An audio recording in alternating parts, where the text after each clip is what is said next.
நம்ம செம்பருத்தி எல்லாம் அரைச்சா இருக்கும் இல்லையா, அந்த மாதிரி தான் இருக்கும். அதனால் அப்ளை பண்ணுறதுக்கு கொஞ்சம் ஈஸியாக இருக்கும். Hello, welcome to my channel. இன்றைக்கி ஒரு ஹேர் பேக் வீடியோ தான் பார்க்க போகிறோம். இந்த ஒரு ஹேர் பேக்கு 2 பொருள் வச்சு தான் நம்ம செய்ய போகிறோம். ரொம்ப சிம்பிளான ஒரு ஹேர் பேக்கு. இந்த ஹேர் பேக் பண்ணுறதுனால நம்ம ஹேர் ஃபால், டேண்ட்ரஃப், அப்புறம் முடி கொட்டின இடத்துல மறுபடியும் புதிய முடி வளர்கிறதுக்கு ரொம்பவே யூஸ்ஃபுல்லாக இருக்கும். இது யூஸ் பண்ணுறதுனால நம்ம ஹேரோட எலாஸ்டிசிட்டி இன்க்ரீஸ் ஆகும். இதனால் முடி உடையிறது, ஸ்ப்ளிட்டன்ஸ் இந்த மாதிரி ப்ராப்ளம்ஸ் எல்லாம் வராமல் இருக்கிறதுக்கும், அப்படி வந்திருந்ததுன்னா அது வந்து சீக்கிரமாக சரியாகிறதுக்குமே இந்த ஒரு ஹேர் பேக் ரொம்பவே நல்லது. நீங்கள் இதை ட்ரை பண்ணி பாருங்கள். ஸோ ஹேர் பேக் எப்படி செய்கிறது அப்படின்றத நம்ம பார்த்துட்டு வந்துடலாம். இப்போ ஹேர் பேக் செய்கிறதுக்காக நான் கொஞ்சம் முருங்கை இலை எடுத்திருக்கேன். உங்கள் ஹேருக்கு தகுந்த அளவுக்கு நீங்கள் முருங்கை இலை எடுத்துக்கோங்க. முருங்கையில் இந்த மாதிரி மொத்தமாக நீங்கள் போட்டு அரைச்சிங்கன்னா அரைக்கிறதுக்கு கொஞ்சம் கஷ்டம். அதனால் இந்த மாதிரி க்ளீன் பண்ணி எடுத்துக்கோங்க. பெரிய பெரிய தண்டு இல்லாமல் க்ளீன் பண்ணி எடுத்துட்டிங்கன்னா அரைக்கிறதுக்கு கொஞ்சம் ஈஸியாக இருக்கும். முருங்கை இலையில் vitamin A, B and C இருக்குது. அதே மாதிரி அயன், ஜிங்க் இதெல்லாம் இருக்கிறதுனால நம்ம ஹேர் க்ரோத்துக்கு ரொம்பவே நல்லது. ஒரு ஹெல்த்தியான ஹேர் கிடைக்கிறதுக்கு இந்த ஹேர் பேக் ரொம்பவே யூஸ்ஃபுல்லாக இருக்கும். நம்ம ஹேர் வந்துட்டு நல்லா ஸ்ட்ராங்காகவும் நல்லா திக்காகவும் ஆகும் இந்த முருங்கை இலை யூஸ் பண்ணும்போது. முருங்கையில் anti fungal, anti bacteria property அதிகமாக இருக்கிறதுனால இன்ஃபெக்ஷன்ஸ் எல்லாம், ஸ்கேல்பில் வர இன்ஃபெக்ஷனும் டேண்ட்ரஃப் எல்லாம் சரி பண்ணுறதுக்கு இது ரொம்பவே யூஸ்ஃபுல்லாக இருக்கும். நம்ம ஹேர் க்ரோத்தை நல்லாவே இது ப்ரொமோட் பண்ணும். அதே மாதிரி ஹேர் லாஸையும் இது நல்லா ரெடியூஸ் பண்ணும்.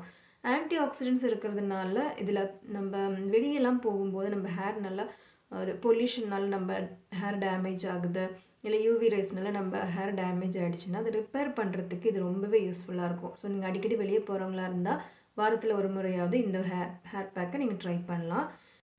நம்ம ஹேரோட மாய்ஸ்சரை வந்துட்டு இது லாக் பண்ணி வைக்கும். அதனால ஹேர் டேமேஜும் ஹேர் ட்ரைனஸ் எல்லாம் வந்துட்டு இது நல்லாவே கண்ட்ரோல் ஆகும். அதே மாதிரி ஃப்ரிஸ்ஸான ஹேராக இருந்ததுன்னா அதனால மேனேஜபிளாக இருக்கிறதுக்கும் இந்த முருங்கையில் ரொம்பவே யூஸ்ஃபுல்லாக இருக்கும். நம்ம ஹேரோட ஸ்ட்ராண்ட்ஸை வந்துட்டு இது நல்லா திக்காக்கும். இதனால் முடி உடையாது, ஸ்ப்ளிட்டன்ஸ் இந்த மாதிரி ப்ராப்ளம்ஸ் எல்லாம் வராது. நல்ல ஒரு ஹெல்த்தியான ஒரு ஹேர் உங்களுக்கு கிடைக்கும். ஸோ நீங்கள் வாரத்தில் ஒரு முறையாவது இந்த ஒரு ஹேர் பேக் ட்ரை பண்ணுங்கள். எந்த ஹேர் பேக்கும் யூஸ் பண்ணிவிட்டு உங்களுக்கு ரிசல்ட்டே கிடைக்கல, உங்களுக்கு ஹேர் க்ரோத்தே இல்லை அப்படின்னா நீங்கள் முருங்கையில் வச்சுட்டு ஒரு ஹேர் பேக் ட்ரை பண்ணி பாருங்கள். கண்டிப்பாக உங்களுக்கு நல்ல ஒரு ஹேர் க்ரோத் இருக்கும்.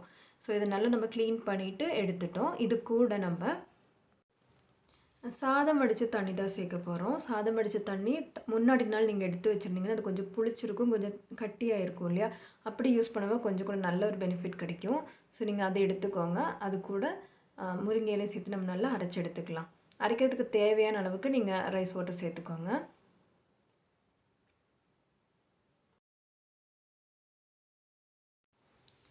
இப்போ நல்லா அரைச்சி எடுத்துட்டேன். இப்போ ஒரு துணி வச்சுட்டு இது நல்லா ஃபில்டர் பண்ணி எடுத்துக்கலாம்.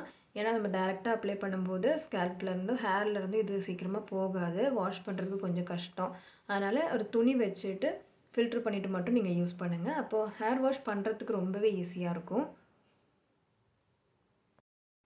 இப்படி யூஸ் பண்ணும்போது உங்களுக்கு அதிகமாக தண்ணி தேவைப்படாது. ஹேர் வாஷ் பண்ணுறதுக்கு அதிகமாக தண்ணி தேவைப்படாது. நீங்கள் இது ஃபில்டர் பண்ணாமல் யூஸ் பண்ணிங்கன்னா உங்கள் ஸ்கேல்பில், ஹேர்லலாம் அது அப்படியே இருக்கும். அதனால் உங்களுக்கு அது வாஷ் பண்ணுறதுக்கு நிறைய தண்ணி தேவைப்படுற மாதிரி இருக்கும். ஸோ நீங்கள் இப்படி யூஸ் பண்ணி பாருங்கள். இது வரைக்கும் ட்ரை பண்ணல அப்படின்னா. உங்களுக்கு ஹேர் ஃபால் எல்லாம் அதிகமாக இருந்ததுன்னா கண்டிப்பாக நீங்கள் ஃபில்ட்ரு பண்ணிட்டு தான் யூஸ் பண்ணணும். ஏன்னா ஹேர் வாஷ் பண்ணுறதுக்கு ஈஸியாக இருக்கும். இல்லாட்டினா உங்களுக்கு ஹேர் ஃபால் இனி அதிகமாகிற மாதிரி தெரியும். அதனால் நீங்கள் ஹேர் ஃபால் இருந்ததுன்னா கண்டிப்பாக இந்த மாதிரி ஃபில்ட்ரு பண்ணிவிட்டு மட்டும் எந்த ஹேர் பேக்காக இருந்தாலும் யூஸ் பண்ணால் போதும். அவ்வளோதான், நம்மளோட ஹேர் பேக் ரெடி ஆகிடுச்சு. உங்களோடது ட்ரையான ஹேராக இருந்தது, ரொம்ப டேமேஜான ஹேராக இருந்ததுன்னா மட்டும் இது கூட கொஞ்சமாக தேங்காய் பால் சேர்த்துக்கோங்க. அப்படி இல்லாட்டினா நார்மலான ஹேராக இருந்ததுன்னா உங்களுக்கு தேங்காய் பாலெல்லாம் எதுவுமே வேண்டாம், இதுவே போதும். சிக்கு எடுக்கும்போது முதல்ல கை வச்சுட்டு சிக்கு எடுங்க. அதுக்கப்புறம் ஒரு பெரிய பல் இருக்கிற சீப்பை வச்சுட்டு சிக்கு எடுத்திங்கன்னா உங்களுக்கு இந்த டீடாங்கிள் பண்ணுறது கொஞ்சம் ஈஸியாக இருக்கும். முடி கொட்டாமல் இருக்கும். இதனால் முடி உடையாமலாம் எடுக்கிறதுக்கு, அதாவது முடி உடையாமலாம் சிக்கு எடுக்கிறதுக்கு ரொம்பவே நல்லது. நீங்கள் எடுத்த உடனே சீப்பை வச்சுட்டு சீவினீங்கன்னா முடி பாதியிலேருந்து இப்படி உடஞ்சிரும். அதனால் சிக்கு எடுக்கும்போது முதல்ல கை வச்சுட்டு சிக்கு எடுங்க. அதுக்கப்புறமா ஒரு சீப்பை வச்சுட்டு சீவினா போதும். நான் ஆல்ரெடி இது வந்துட்டு சிக்கெல்லாம் எடுத்துட்டேன். இப்போ நம்ம ஹேர் ஆயில் அப்ளை பண்ணிக்கலாம்.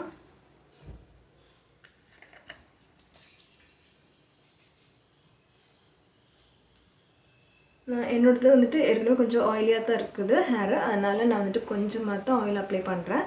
உங்களது ரொம்ப ட்ரையான ஹேராக இருந்ததுன்னா நீங்கள் பேக்கு செய்யும்போதே அதில் கொஞ்சம் தேங்காய் பால் சேர்த்துக்கோங்க. தேங்காய் பால் சேர்த்துட்டு அதுக்கப்புறம் நீங்கள் ஹேர் பேக்கை யூஸ் பண்ணுங்கள். அப்போது ஹேர் ரொம்ப ட்ரை ஆகாது. இப்போ ஹேர் ஆயில் அப்ளை பண்ணதுக்கப்புறம் ஒரு 20 மினிட்ஸ் விட்டுருங்க. அதுக்கப்புறம் நம்ம ஹேர் பேக் அப்ளை பண்ணிக்கலாம். இப்போ ஹேர் பேக் அப்ளை பண்ணலாம்.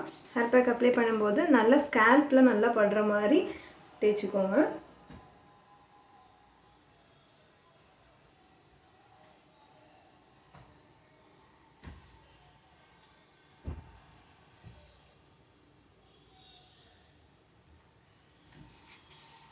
இந்த மாதிரி தான் இருக்கும். ஒரு என்ன சொல்கிறது, நம்ம செம்பருத்தி எல்லாம் அரைச்சா இருக்கும் இல்லையா, அந்த மாதிரி தான் இருக்கும். அதனால் அப்ளை பண்ணுறதுக்கு கொஞ்சம் ஈஸியாக இருக்கும்.